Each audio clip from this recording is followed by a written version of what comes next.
Ukraine's President Volodymyr Zelensky is warning that Russia will likely continue its wave of attacks on energy infrastructure.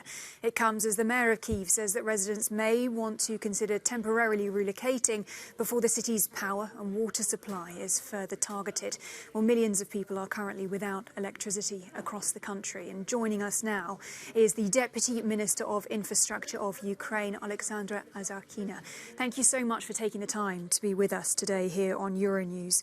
When it comes to infrastructure being targeted in Ukraine right now, how dire, how bad is the situation? The situation, of course, is bad, but it's not something we couldn't expect before, because we understand that failures on the front line, they made Putin act and actually attack the civil infrastructure. We had that just at the beginning of the full-scale invasion, and now it just became more targeted, and we understand that it also around our resilience, and it will make influence not only frontline but also on the life of ordinary Ukrainians. Myself, I'm sitting now in Kiev. My child just, in 5 minutes from me, sitting in a dark flat. How good for us, we do have water supplies for now, but it's became the bad habit now, having just 3 to 4 hours of electricity per day. So yeah, it's discomfortable for sure, but I think that's not something that we cannot fight. Well, thank you for sharing that personal perspective as well about how you and your child are experiencing it, and of course millions of people across the country. But are you now preparing for longer blackouts? So for sure, it all starts with the air defense. Unfortunately, all of us, civilian ministers are mostly focusing now on the air defense because it proved to be the, core question, how to protect our facilities and, first of all, our cities. But aside of that, our infrastructure, including transport infrastructure, energy infrastructure, we're working to prepare the facilities and to be more resilient against all kinds of attacks.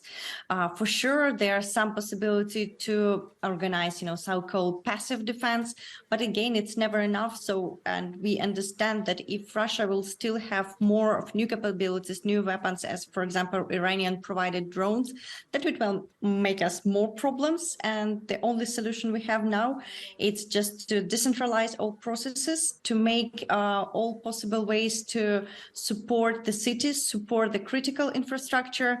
And frankly speaking, majority of Ukrainians are looking in for the solutions to be more independent and energy efficient on their own houses. And even their, blocks and apartment blocks are trying to find some solutions which will allow them to use the water and heating systems when the central systems are not so resistant. I want to ask about that resilience and the morale of people, because as you say, this is away from the front lines, this is affecting civilians' everyday lives. How are they feeling amid all of this when they're experiencing 3 to 4 hours, for example, of blackouts when it could get worse? What is their morale like? I saw the research based on the social media from Ukraine, and the major emotion was actually anger.